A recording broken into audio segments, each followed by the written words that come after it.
Sorry to have kept you waiting. It's just that I'm afraid my walk has become rather sillier lately. It's taking me longer to get to where I'm going.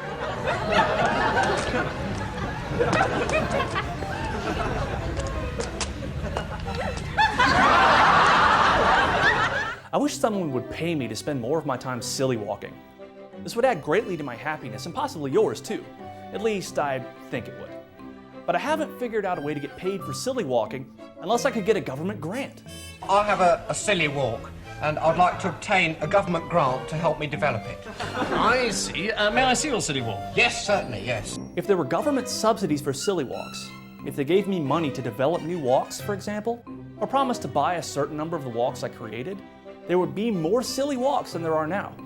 Isn't that a great idea? It's not particularly silly, is it? With government backing, I could make it very silly. You probably think it's not a great idea because silly walks are, well, they're silly. But even if you agreed with me that silly walks benefit society, there would be good reason to oppose subsidies for them. If people aren't willing to pay me to develop silly walks with their own money, it says people don't value them as much as other things I could do. I could flip hamburgers, walk dogs, sell used cars, or teach economics. Things people would pay for voluntarily. We'll get more silly walks with subsidies, but they'll be worth less to people than they cost to produce.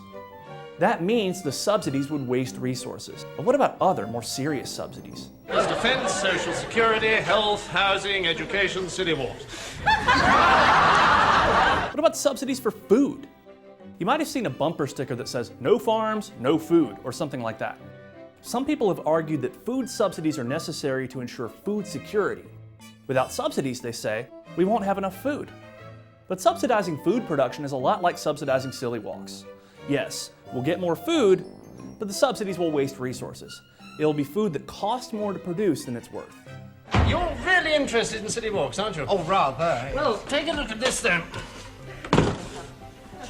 Maybe we should subsidize things that produce what economists call positive externalities, or spillover benefits. One example might be education. Don't we all benefit from having an educated citizenry? As a college professor, I know I benefit from having more students who pay for my services. Another example might be solar energy, which might improve air quality by reducing the amount of fossil fuel we burn.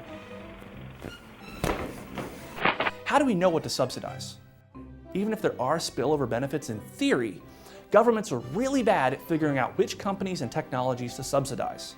Even if we grant that markets might produce too little education and too little green energy, this hardly implies that government intervention will make matters better. Ah, here's the coffee.